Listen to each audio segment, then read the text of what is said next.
Hello everyone, it is the start of another week in my classroom.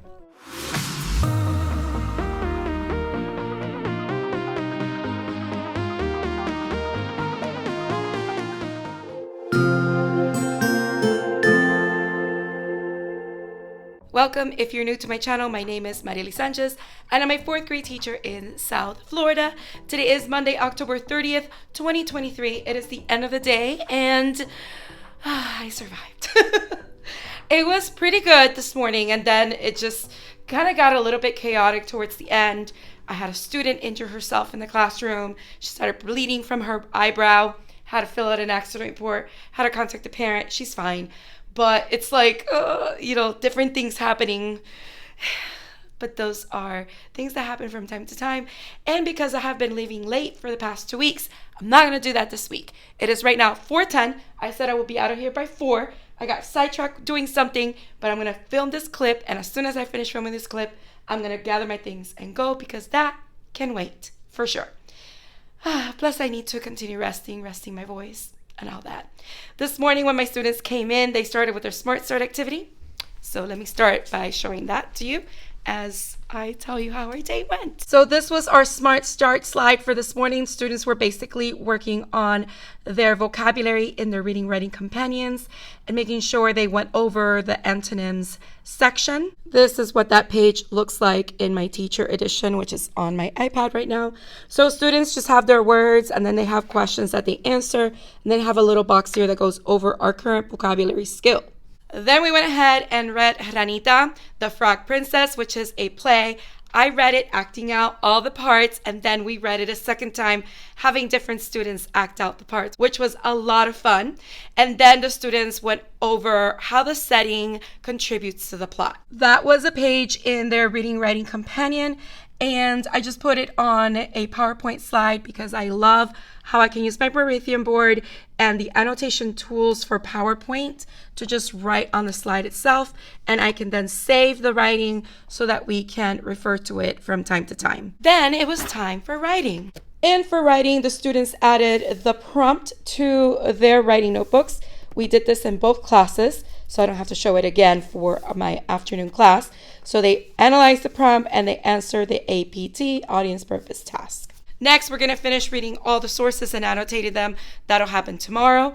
And hopefully by the end of the week, we will have gone through the entire essay so that I can get us started on the expository essay we were supposed to have already started on. So then that brings us to my afternoon class. And my afternoon class, which is my English language learners, we went ahead and continued working with our scaffolded shared read. So we reread this section so that we knew how to answer the following questions.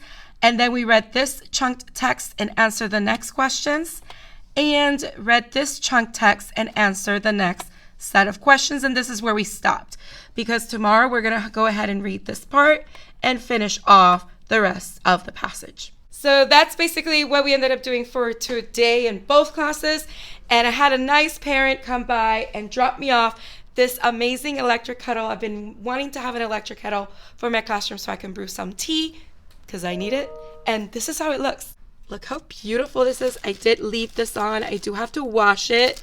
And it has a plate that connects to the wall. The cord is right there. I haven't connected it yet, but I will clean it up, connect it, and hopefully get to use it sometime this week. So that's all that I have to share for today, Monday. Let's move on to Tuesday. But before I move on, I forgot to mention this morning while my students were working on their Smart Start, I got observed. Yep, I'm a veteran teacher. I get observed once a school year. And our new assistant principal came this morning, sat at my small group table while I was going over the Smart Start and the vocabulary with the students. That was a little nerve-wracking, but I did it. The way we do observations in my district is they're unannounced, they're unplanned. They just come in at any time during the year and they stay for 20 minutes taking notes on what they're observing. And he actually ended up also looking over my data binder, my DI binder, and my data trackers as well. I did go to see him at the end of the day to see if he wanted to meet with me, but he said he'll catch me tomorrow since he has to finish the paperwork that he has to go over with me during our follow-up for the observation. So now let's go on to Tuesday. Hello everyone and happy Halloween. It is the end of the day Tuesday and we have officially survived Halloween 2023, at least during the school day, right? And it's also the end of October. Tomorrow we start on November. I can't believe it. And November is not that long for us because the last week of November is our fall break. So we have next week will be our first full week of November, and Friday is Veterans Day, which is a day off. The following week we have a full week, and after that week is our Thanksgiving/fall break, where we're not coming to school the entire week, which is great. And yeah, so this time of year feels like it runs really fast. I am wearing a costume today, so let me go to the mirror and show you. Now, this is not the full costume because it has a belt, but I didn't want to wear it. It has other things like the bamboo muzzle. I just didn't want to wear it, but I am wearing the costume that is for Nezuko, who is an anime character from the series Demon Slayer. My hair is extra curly today, I just noticed. But I do have the little hair clip and her robes for her actual outfit, and this didn't want to stay in place and I just couldn't figure it out. But it is such a cute costume and I got a lot of props from the kids. So many students recognized my character as soon as they saw me walk through the school, and I'm at a K-8 center. Well, kindergarten's not here in the school, but I want to say that all the middle school kids pretty much knew who I was. All the upper elementary kids also knew who I was, so that was a lot of fun. And let me get started with what we did this morning.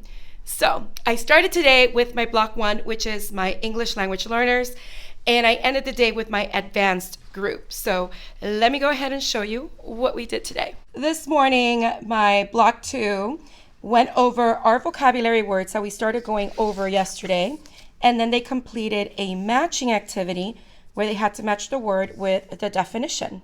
Then after that, we went into our shared read and we read scene 2 and answered the questions all the way to the main question revisited. We read the continuation of scene 2, answered the questions, and the same thing. And then we wrapped up with learning more about theme and theme revisited. So we're done with our shared read. That's basically the gist of what we did with my Block 2 this morning. Then I had my Block 1, and they also practiced their vocabulary, but it was a little bit different. They had the study guide as well, but on the back, they had some connect to word questions to show their understanding of each word in our vocabulary list. As they worked, I had classroom screen up and I had the timer going, and I also had this work symbol up, and I also had the noise meter so they make sure they work quietly. So I have this connected to my microphone and my webcam. So as the students made noise, that noise will come out. As you can see, it has a refresh until it goes off again. And it counts how many times the bell dings, which you can use it as a way to motivate students to make sure that they're working quietly if that is what they're doing at that moment. And you can actually move this over so that you have different volumes or maximum noise so that they would really have to make a lot of noise for that bell to come out. But anyway, I really love Classroom Screen, love using it. There's just so many things. And I love that now they have a scribble. You can actually annotate on top of whatever you have on the screen. So that's really great. And I like that they added that feature to Classroom Screen. So if you haven't checked it out, please go ahead and do. Then we went into our Wonders Anthology and we read Pecos Bill and the Bear Lake Monster, which is a tall tale. And that's wonderful because we were going over hyperbole. And with hyperbole, we went over vocabulary and watched the hyperbole video and did the quiz at the end of the video. So as you can see, the students took turns coming to the board and choosing the answer. And at the end, we submitted the quiz and we got it all correct. But this is the video. It's a really cute video going over hyperbole. The song is very catchy. The students loved it. We actually ended up listening to it twice. Then we went to Wonders and we read this passage working on the weather, which had a lot of hyperbole, and the students had 5 questions to answer, and we got them all correct.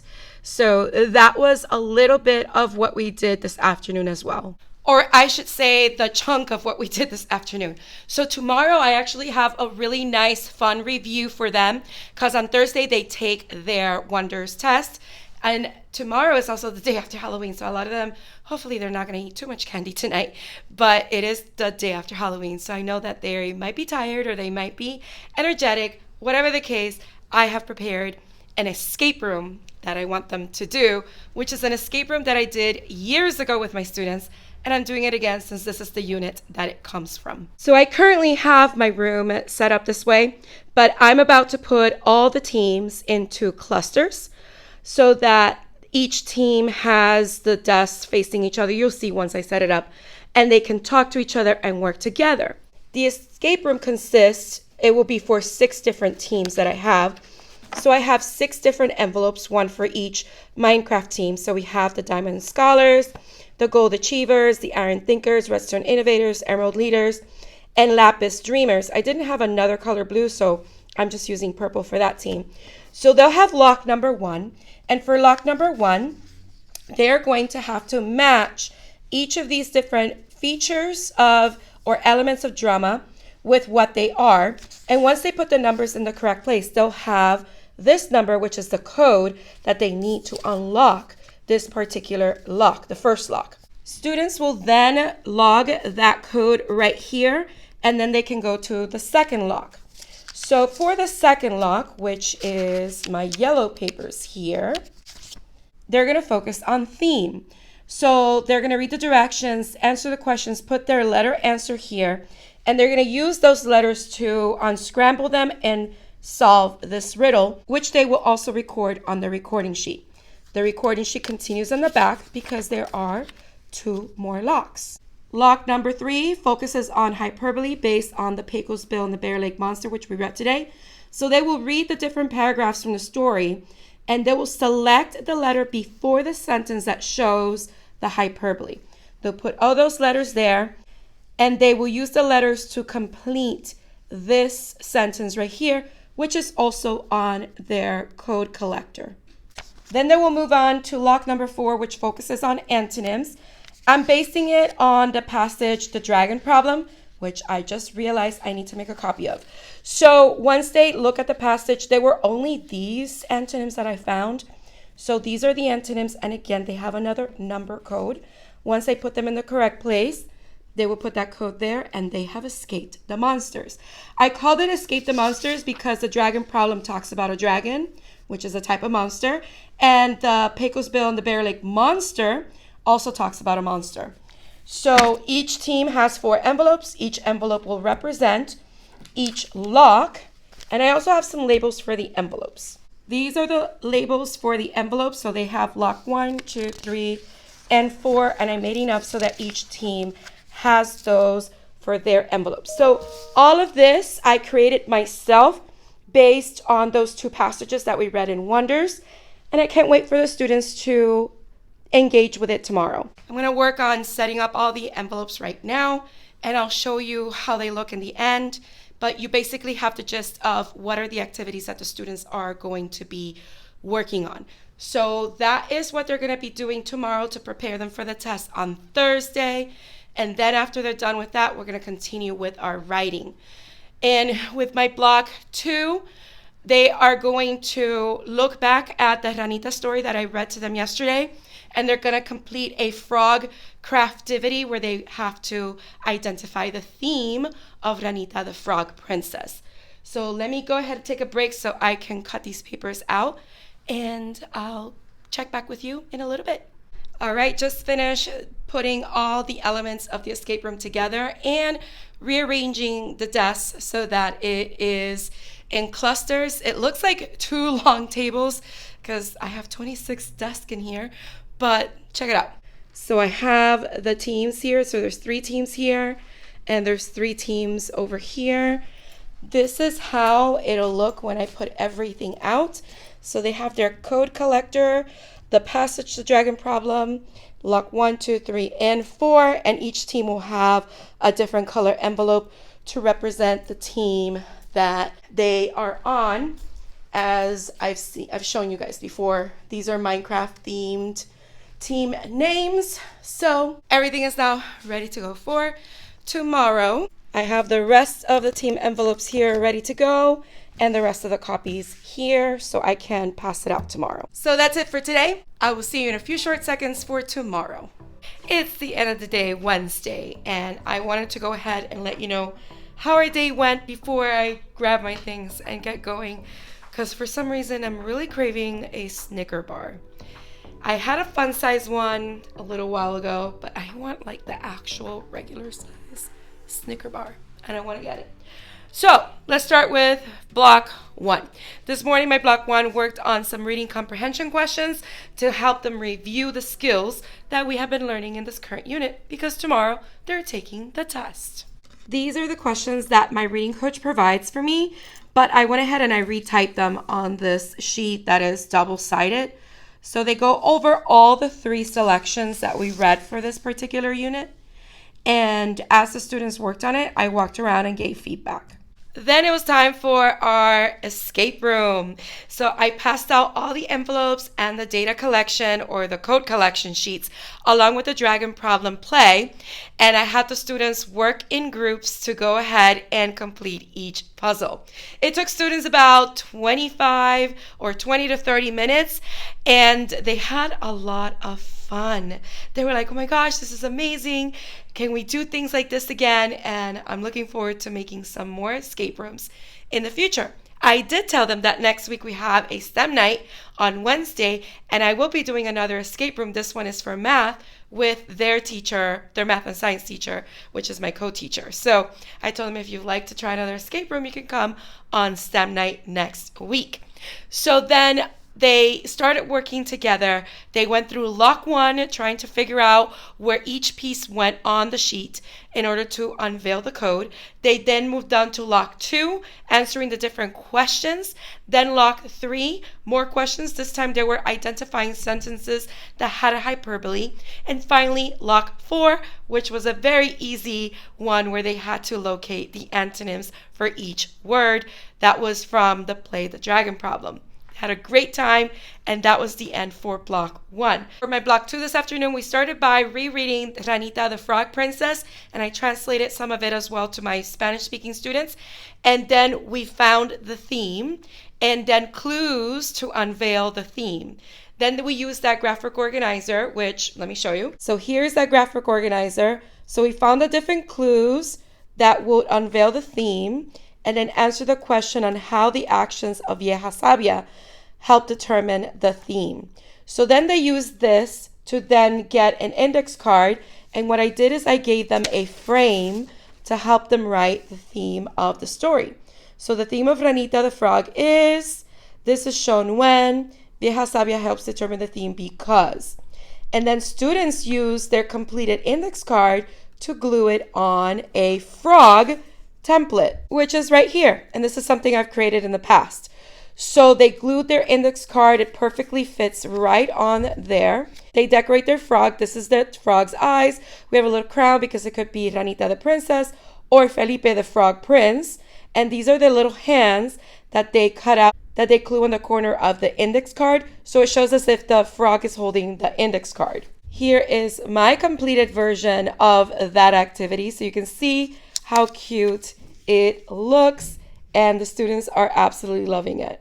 Now they're not completely done. I have a ton of them that will finish that tomorrow morning, and then after that we will go ahead and do a couple of things, including practicing our vocabulary words and doing a little reflection journal, which I'm not going to show you yet.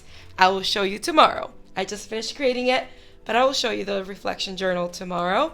So stick around because it'll be in a few short minutes. So that is all that I have for today, Wednesday. I will see you for Thursday. We've made it to the end of the day, Thursday, and I'm getting ready to go because I am tired, but it's been a pretty good day.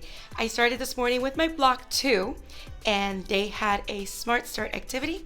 So let me show you. So when they came in this morning, they had a sheet that I'm going to show you and these directions on the board for them to complete the vocabulary word search and 3 vocabulary maps on these 3 words that I also displayed the definition and the little image so that the students knew how to complete the vocabulary map. Now again, I want to repeat, this is my ESOL group, so my English language learners. So they had the word search and they had to find the 8 vocabulary words. And then on the back, they had these 3 vocabulary word maps that I made simple for them by including the synonyms already, along with a sentence that they needed to complete so that they practice understanding what the word meant. After they completed that activity, it was time for their reading comprehension scaffolded assessment. So they had this one right here where they had to read the play, and as you can see, it's scaffolded for them. And this is, like they say over here, for ESOL level 1s and 2s that are less than 2 years.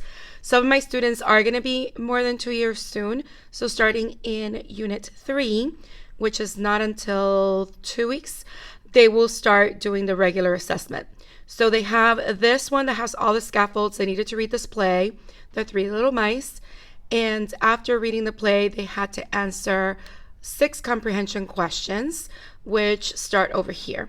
So as you can see in the scaffold themselves, they also give them visuals and different aids to help them understand how they can complete the question. And what I did is I did review the story with them, but they answered the questions on their own. Another thing that's done for them is they eliminate one of the options so that they only have a few to choose from. So they had these questions on the different elements of the passage along with antonyms. And they also had questions on theme. And they had this one, which was a short response question, but it's given to them with a word bank, and they just have to fill in the blanks so that they answer this question. And then the last question was, again, on theme. After the students finished working on their test, they then continued working on finishing their frogs for the theme. And then I had my afternoon group, which is my advanced group. My advanced group started working on their assessment on the computer, where they had 2 passages, and some of them are done, but some of them need to finish. So we're going to continue that until tomorrow. That's basically it for today. It was just an assessment day and making sure that we finished our assignments. The reflection journal that I talked about yesterday, I completed it, and I do want to show it to you. I haven't given it to my classes yet, so I'm going to give it to them tomorrow, since I believe Friday is a very good day to have them complete it so they can reflect on their week of learning. So here it is. I initially started by making this into one-sided handout, but then I kind of envisioned this being like a little booklet. So these are shapes that I drew myself on PowerPoint. So I created a light bulb, and this is where they write about a light bulb moment, which is basically something that they finally understood. And on the inside, they have a stellar standout, which is a positive moment or the best moment that happened in their learning. Then they have the piecing it together, where they're making connections to what they have learned in the past. And then on the back, they have their roadblock and solution, so they can write about something difficult that happened in their learning and how they solved that challenge. So they write the challenge on the traffic cone, and then they write the solution at the bottom. So I'm very happy with how this little reflection journal turned out. It's really cute. And I'm hoping it's going to be a really great way for the students to reflect on what they've learned, on their learning throughout the week, and it'll also help me as a teacher get feedback from my students as well. One feedback that I did get was from one of my students on the escape room activity that we did yesterday. So I want to give you a little peek about the note that she gave me. So I found this on my desk, and she left me this cute little note, which says, "Dear Ms. Sanchez, I thank you for providing us with fun-filled activities like the envelope one we did yesterday. So I thank you by making this clay heart with 4 treats." And here's the clay heart. Look how cute this is. This is so adorable. And the little 4 treats are in here. So this really made my day, and I'm really thankful that they enjoyed the escape room activity, and I'm glad that they had a great time. I will definitely keep making fun activities like that in the future. So that's it for today, Friday Eve. Let's move on to the last day of this week, which is, I believe this is week 12 in the school year. I know that week 1 was only 2 days, but it still counts as week 1 in my pacing guide for ELA. So yeah, this is week 12. So let's move on to Friday and see how our week ends. We have made it to the end of the day on Friday, and I'm just exhausted. I am tired. I have a slight headache. I've been here too late. It's already 6 o'clock, but I was checking homework. I was checking assessments. I was doing my plans. And I have one more thing to do before I leave after this clip, which is to put in the scores for the test the students just finished today. But in reality, the only thing we ended up doing today was the students were finishing their reading test in my block 1, and then they were working on their frog, their theme organizer, and the frog for Ranita, the frog princess. They didn't get to finish, so they'll do that on Monday. And then my block 2 was working on finishing some assignments for me as well, including their frog assignment, other assignments. And then if they were done, they were working on Imagine Learning, if they were ESOL level 1s, or iReady if they were ESOL level 2s. So nothing really new to show today, but I am so happy that we ended the week on a very nice way. The students had a really nice time this week with the notes that they sent me, appreciating the activities that I planned for them. Next week is a short week, it's a 4-day school week. Tomorrow, I am going to the Ed Fund Teacher Idea Expo.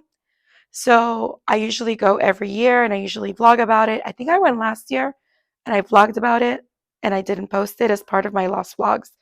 We'll see. I haven't gotten to that footage yet.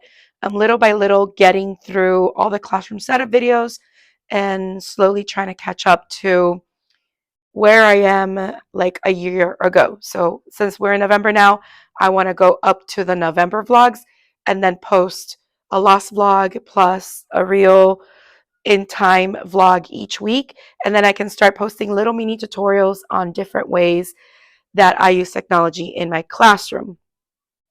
I did want to show you very quickly a very short tutorial on how I was able to create the boxes and the theme organizer last week that I just click and the boxes go away. So I want to quickly show you how I did that. So let me show you using the Ranita theme graphic organizer. So I'm just going to duplicate it so I have another version of it. And let me zoom in so I can kind of show you what I'm doing. So let's say that I want to create that block or rectangle, that I block it so that I don't show what this clue actually is. So I'm just going to draw a regular rectangle and I'm going to bring this down up to there. And we can actually extend it a little bit here and a little bit there. And then I can just, give that rectangle a color. I like to maybe choose this color, and I'm not going to give it an outline, so I'm going to take away the outline. So once I have that rectangle, let me try to center it there. I can then copy and paste this envelope, rectangle. And if I said envelope before, I'm so sorry. Like I said, I am very tired. So I'm going to go ahead and do that for each of the other things. So give me one moment and I'll also change the color for each. All right, so once I have all the rectangles in place covering my answers, I am then going to go and click on one of them. I'm going to go to animations and I'm going to open my animation pane on the side. So the animation that I want to add to this is actually an exit animation. So there's different kinds of animations. I'm just going to choose the one that kind of goes down. So if you want more, you just click on more exit animations and you can see that one, peek out. So I think you can also have dissolve. I think I'm going to do the peek out. So I'm going to choose that one. And it comes over here on the side of the animation panel. So I'm going to actually add a trigger to this. So up here, there's trigger. And when I click on that rectangle, which, let's see what rectangle this is, rectangle 26, see right there? So trigger, when I click and I go down to rectangle 26, which is right there, so that I know that that is only going to work when I click on that rectangle. That's when it's going to do that animation. And I actually could have just copied this once I did one. Like I could have just done one. And then when I copied it, I would have had that same animation. But let's go ahead and do that. and maybe I'll show you different ones. So let's do, again, more animation. That one's, no, I don't like flying out. I don't like the circle. Disappear, fly out, no. So again, you're just going to find the different ones. I'm just going to choose the same one, peek out. So now, again, it's right here, and that is rectangle 26, or 27, I should say. So I'm going to click on trigger. When I click rectangle 27, I'm going to be able to make that disappear. So again, click on a rectangle. In your animation pane, go down over here so you have more options, more exit effects, and then you can then choose peek out or whichever animation you want. Once you choose the animation, you see which rectangle you just animated. That's rectangle 28. I'm going to click on trigger on click of rectangle 28 all the way down here. It will disappear. So let me go ahead and do the same thing to the rest of the rectangles. All right, so I just finished doing all of the rectangles. And now what I'm going to do is I'm going to click on live show. And then I can just click here on each rectangle. And I don't have to go in any particular order. But as I click on the rectangle, that animation plays. And I did a different one for the bottom one. So that is how I was able to make the rectangles disappear in the presentation when I showed the students about the theme. And to get them back up, I just went back and forward. So if you mistakenly choose one, just go back and forward and they'll be back there again. And then you can click on whatever you need to click to reveal whatever you need to reveal in your PowerPoint presentation. I hope that little tutorial was useful for you and you can use it in different ways. If you do, let me know in the comments down below. All right, so I'm just going to gather my things and get going since I'm ready to go. I'm going to put in some grades, straighten out the desk, and probably put their do now or smart start assignment for Monday on their desk ready to go, so I don't have to worry about that when I come in on Monday. My future self is going to appreciate that. So I'm going to do that before I go. But that is it for this week, the 12th week of school. If you enjoyed this video, don't forget to hit the like button, leave a comment down below. Let me know what you thought or any questions you may have. Also, if you haven't subscribed, please consider subscribing and hitting the bell for notifications so you don't miss any future videos. I hope you have a beautiful, magical day, and don't forget to smile. Hello dreamers, wishers, and magical thinkers. Thank you so much for making it to the very end of this video and for showing your support.